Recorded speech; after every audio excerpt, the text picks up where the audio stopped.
खातिन हज़रात अस्सलाम वालेकुम। Divorce and child custody litigation में आज मुझे जिस मसले को डिस्कस करना है वो ये है कि अगर प्रेगनेंसी की हालत में बीवी अपने शौहर का घर छोड़ जाए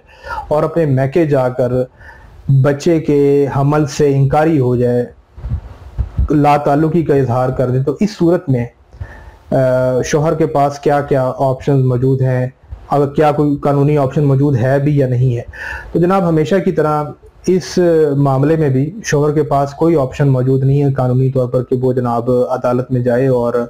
अपडेट ले सके कि मुझे जनाब अपडेट दी जाए बच्चे के हमल के हवाले से कि उसका कहाँ पर जो है वो चेकअप हो रहा है, उसकी क्या हालत है, उसकी मेडिकल रिपोर्ट शेयर की जाए। तो जिस तरह पाकिस्तान की में के अनफॉर्चुनेट किस्म के कानूनी निज़ाम के अंदर बाप सिर्फ का काम सिर्फ पैसे भरना है, अपनी बीवी के खर्चे भरना है, तो यहाँ पर भी जनाब ऐसा ही है। तो होता क्या है कि आजकल जैसे कि ये चीज़ बहुत आम हो चुकी है कि शादी के 2-3 महीने बाद जनाब लड़कियां कोई भी बहाना बनाकर जनाब कोई भी लड़ाई डालकर कोई भी 100 तरीके होते हैं जनाब फसाद डालने के,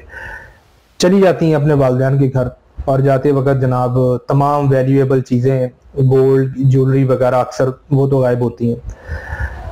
तो इसी चीज़ों के साथ साथ जो चीज़ बड़ी इंपॉर्टेंट है जो गायब की जाती है वो मेडिकल रिकॉर्ड होता है। और मेडिकल रिकॉर्ड वो होता है जो प्रेगनेंसी के चेकअप्स शौहर ने ले जाकर अपना हक हलाल की कमाई खर्च कर करके जनाब पागलों की तरह वो उसको लेके फिरता रहता है, मुख्तलिफ हॉस्पिटल्स में चेकअप करवाता रहता है, वो जनाब सारा रिकॉर्ड चालाकी के साथ गायब करके ले जाती हैं।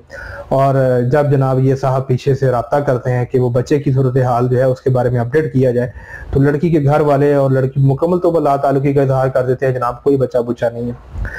अब बात यह है कि पाकिस्तान के कानूनी निज़ाम में हमल ज़ाया करने की दफात मौजूद है और ये जुर्म है, लेकिन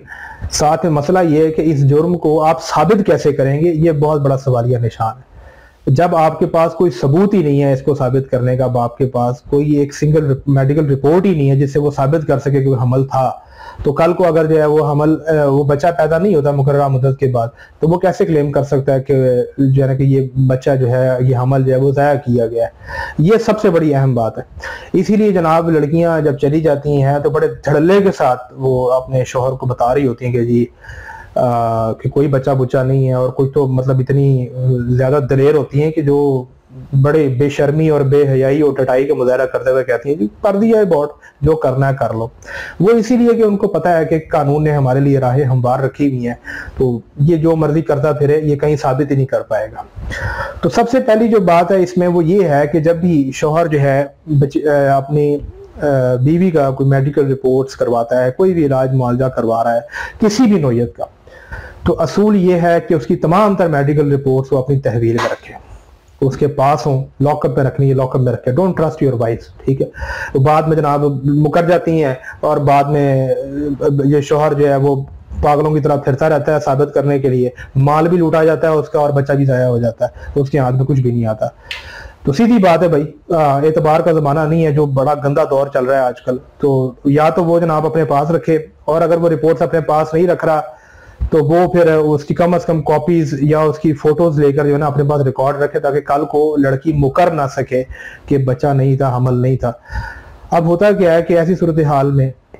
मोस्टली लोगों को ये नहीं पता होता, पहली शादी होती है, उनको पता ही नहीं होता जनाब। और जो लड़की है, जो इस तरह की लड़की होती है, जो वो पहले से अपना ज़हन बना के आई होती है और उसे पता होता है, उसके पास पूरी ट्रेनिंग होती है इस चीज़ की कि उसने किस किस तरीके से कौन सा दाज है वो कहाँ पर चलना है, और ये चीज़ें सारी जो है ना उसकी ड्रामेबाजी और जो है ना सारा का सारा प्लान का हिस्सा होता है कि मैंने कितने दिन जो है वहाँ पर रहना है उसके घर, और कितने दिनों बाद मैंने क्या करना है, और किसकी वजह से क्या चीज़ की नाराज़गी पैदा करके मैंने किस तरीके से उस घर से सेफ एग्जिट लेना है, और वहाँ पर जो भी माल मूल है वो भी समेटना है, बच्चे की मेडिकल रिपोर्ट भी गायब करनी है। और इसमें जो लड़कियां बच्चा नहीं रखना चाहती हैं, जो चाहती हैं जनाब ठीक है शॉर्ट टर्म बेनिफिट लो, शॉर्ट टर्म ट्रेड खेलो, इसके साथ बच्चा ज़ाया करो, कल को कोई और बंदा घेर लेंगे, इससे तलाक लो, कोई बात नहीं है। ये आजकल का दौर चल रहा है अनफॉर्चुनेटली। तो ऐसी सूरत हाल में मर्द के पास मोस्टली मैं ये देखता हूँ केसेस के अंदर कोई सबूत नहीं होता, वो तो सारा कुछ ले जा चुकी होती है बीवी, अब वो क्या करे उसके लिए। तो इसमें उसके पास एक ऑप्शन और होता है कि जिस डॉक्टर के पास वो इलाज करवा रहा था, जिस गायनेकोलॉजिस्ट के पास वो लेकर जा रहा था उसको, तो उसमें ये होता है कि यूजुअली डॉक्टर्स को पहचान हो जाती है, फलाना कपल जो मेरे पास आता था वो इलाज करवाते थे, ठीक है। तो आप जनाब उस हॉस्पिटल जाएं, उस डॉक्टर के पास जाएं, उनसे उनको तारीख बताएं। आपके पास ज्यादातर अक्सर वो रसीद होती है सबूत के तौर पर कि आप चेकअप करवाने के लिए आए थे, वो दिखाएं कि जनाब इससे कोई रिकॉर्ड निकल सके या ना निकल सके। लेकिन मोस्टली इनिशियल स्टेजेस के ऊपर तो डॉक्टर्स के पास भी कोई प्रूफ ऐसे नहीं होता। तो फिर आप उनसे गुजारिश ये करें, उनको खुद बताएं कि क्या स्टेज थी, कितने महीने की प्रेगनेंसी थी, तो उनको पता होता है कि हम इतने महीने की प्रेगनेंसी हो तो हम ये प्रिस्क्रिप्शन देते हैं। तो उनसे डुप्लीकेट रिपोर्ट बनवा लें। डॉक्टर को साफ बताएं कि जनाब इस तरीके से दीदी चली गई है और वो बच्चे से इंकारी हो गए हैं, तो मेरे पास जनाब कोई ऑप्शन नहीं, मेरा तो जनाब बच्चा खत्म हो जाएगा, मैं कल को कैसे साबित करूंगा। तो इंशाल्लाह जो है वो डॉक्टर आपके साथ कोऑपरेट करेंगे। डॉक्टर जो भी स्पेशलिस्ट होगा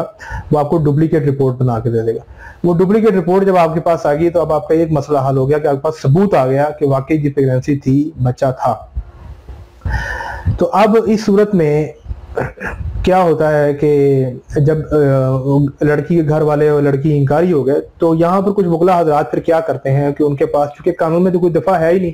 क्योंकि बाप तो सिर्फ पैसे भरने के लिए आया है, ठीक है, पैसे नहीं भरेगा बच्चे के, बीवी के, तो जेल जाएगा। तो बाकी औरत के पास 100 तरह के झूठे मुकदमात बनाने की भी कानूनी इख्तियारात मौजूद हैं। तो इस सूरत हाल में क्या करें?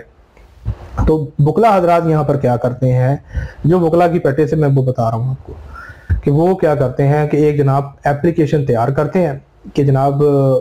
शोहर की तरफ से कि मेरी बीवी मेरी शादी जो है वो फलानी तारीख को हुई थी और इतने अरसे बाद मेरी बीवी के घर वाले जो है उसे ले गए हैं अपने साथ फलानी तारीख को, और अब वो जो है ले जाने के बाद मेरी बीवी जो है उस वक्त हामला थी, और मैंने जनाब जब इनसे रब्ता किया है कि मुझे बच्चे की जो है वो मेडिकल रिपोर्ट्स के बारे में बताया जाए, तो इन्होंने जनाब साफ तौर पर इनकार कर दिया है और इन्होंने मेरी बीवी को बेला फुसला कर जो है उसका हमल ज़ाया करवा दिया। उसके वालिदैन को यहाँ पर मेंशन किया जाता है इस दरख्वास्त के अंदर, और ये पुलिस एप्लीकेशन वो अपने इलाके के थाने में मूव कर देते हैं जहाँ पर लड़का खुद रहता है। लड़की बेशक किसी और शहर की रहने वाली, लेकिन वो अपने इलाके के थाने में करते हैं। अब जब वो पुलिस एप्लीकेशन जाती है तो जाहिर सी बात है पुलिस वाले उनसे रब्ता करते हैं। अब जब पुलिस वाले उनसे रब्ता करते हैं तो वहां पर जनाब उनकी लग जाती है दौड़ें, और लड़की वालों के लिए फिर ये चीजें हैंडल करना बड़ा मुश्किल हो जाता है। तो मोस्टली जैसे ही बीवी गई है उसके 3-4 दिन के बाद जनाब आप पता करें और बीवी के हमल का स्टेटस जानने की कोशिश करें। अगर वो इंकारी होते हैं तो वक्त पर आप एक्शन ले सकते हैं। अगर आप मर्द बहुत ज्यादा देर कर दें ये सब कुछ करने में तो बच्चे का हमल जो है वो ज़ाया हो जाता है, और उसके बाद दिफा तो है फिर जनाब। बाकी हम जानते ही हैं कि औरतों के साथ फैमिली मुकदमात में हो ही किया जाता है, और मर्द को जो है वो एक जिल्लत का सफर भी काटना पड़ता है, इधर केस उधर केस, और हाथ उसे कुछ नहीं आता। असल जो उसकी औलाद होती है, जो उसका असल खजाना है, वही उसके हाथ से चला जाता है, और लड़की बड़े आराम से जनाब धोखा करके निकल जाती है माल मूल समेट के, और वो नई जगह पे राम कहानी सुना रही होती है और नया बंदा जो है वो घेर रही होती है। तो ऐसी सूरत में वकला हज़रात इस तरह एप्लीकेशन मूव करते हैं, तो इस तरह होता है प्रेशर डेवलप। तो आप उस एप्लीकेशन को कुछ अरसे चलाते हैं, कुछ दिन देखते हैं कि क्या होता है। आप जब कोई मेडिकल रिपोर्ट्स नहीं आती फिर भी एप्लीकेशन देने के बावजूद भी वो लोग या तो प्रोवाइड कर देते हैं, ठीक है, जिससे उसको तसल्ली हो जाती है कि जनाब बच्चा जो है बिल्कुल ठीक है और उसकी मेडिकल हालत ठीक है, और लड़की वालों को भी जो है वो डंडा चढ़ जाता है कि हमने अब किसी साथ कोई गलत काम नहीं करना, और हमने जो है ना इस बच्चे की अब हिफाजत करनी है, वरना जो है अगला तैयार बैठा हुआ है हमारे सिर खोलने के लिए। तो या तो ये होता है, और अगर फिर भी आपको मेडिकल रिपोर्ट्स शोहर को नहीं मिलती हैं तो फिर वकला हज़रात क्या करते हैं कि उस पुलिस एप्लीकेशन के ऊपर एक रिट कर देते हैं। कानून की दिफात है 22A और 22B के तहत। वो ये होता है कि जी जनाब कि मैंने फलाने SHO में को एप्लीकेशन दी थी और ये जनाब जुर्म हुआ है सर, और जनाब अब ये मेरी FIR नहीं काट रहे। तो अदालत बुला लेती है पुलिस को अपने पास